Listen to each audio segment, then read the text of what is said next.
So, control the things that you can control. You don't know what the fuck is going to happen over there. No, that doesn't mean ignore it, dummy. It doesn't mean ignore it. It means, what are the variables? What do we know? What do we not know? What are the variables that we can plan for in the future? It's like, well, someday in the future, when there's peace and tranquility and oil and gas are really low and everything seems wonderful and easy and nice in the world, then go buy some oil and gas. Don't buy every idiot wants to buy when it's up 300%, and they're like, they want to be a momentum trader. They think, it's up. It just keeps going up.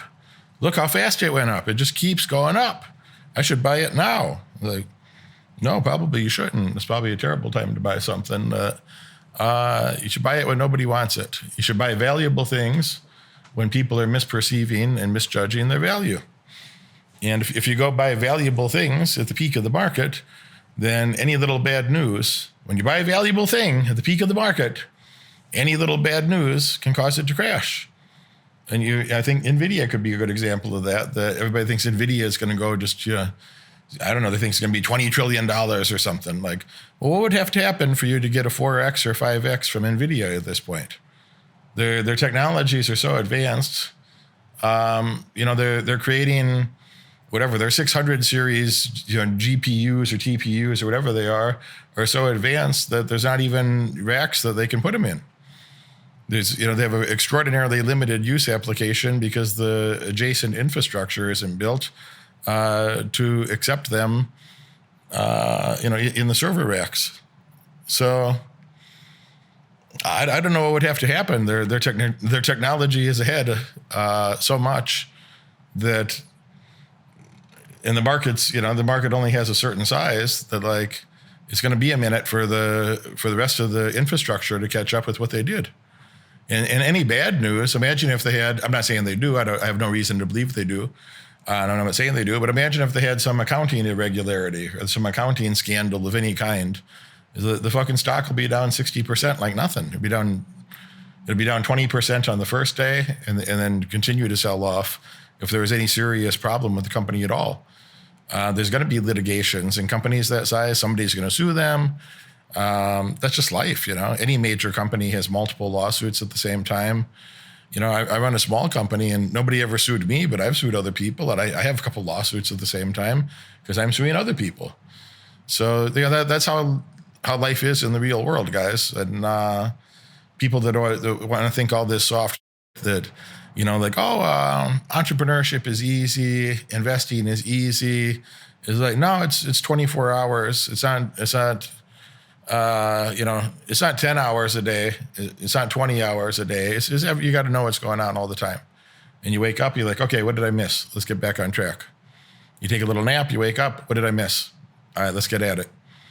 And that's how you have to be. And if you're not that way, you say, no, Derek, like, Warren Buffett doesn't act like that. Warren Buffett doesn't work 20 hours a day. Like, oh, he doesn't? Like, what does he spend his time doing? He says he likes to read about business, do 5 or 6 hours a day.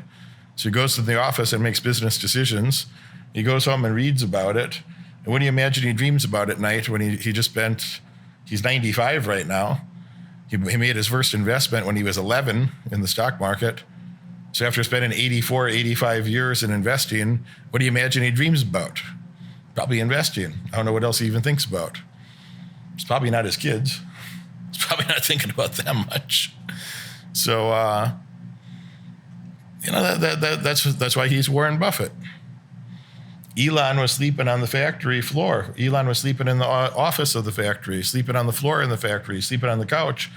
He was worth $100 billion, and he was still sleeping on the couch. That's why he's worth $800 billion now. 830, I see, and 834. 834 billion. You know why he's got 834 billion? Because when he only had 100 billion, he'd still sleep on the couch at the factory. So he could work until he went to sleep. He could wake up and get right back to work. So people that don't like to do that, that's okay. The AI will do it for you. I should say that differently. The AI will replace you, and it will do it for your employer. If you don't want to do that work, the AI will replace you, and your employer will be delighted to have replaced you with a bot that works every day of the year, every hour of the year, every minute, every second.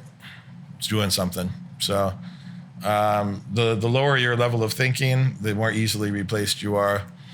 And unfortunately, the higher your level of thinking, if you're, in terms of analytics, if you're a doctor, a mid-level manager in technology spaces, et cetera, those people can be replaced with a bot too. So a lot of doctors, they don't believe it right now, but a lot of doctors are about to lose their jobs and be looking for something else.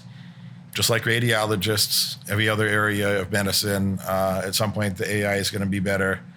It's not 20 years from now. It's not 10 years from now. It's soon. It's soon. So, I think I feel very comfortable in life because I created assets in a time where you still have that opportunity, but a lot of people won't, and a lot of people didn't. And I think you guys should be working exceptionally hard while you still have the opportunity, while you still can. I think you should be working exceptionally hard to go create assets, go create intellectual assets, social assets that will get you financial assets.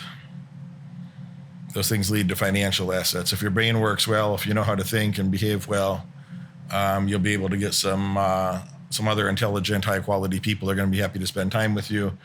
And when you speak to one another and try to think intentionally about things that matter in the world, you're going to have some good thoughts and good shared social resources and good conclusions of financial success as well.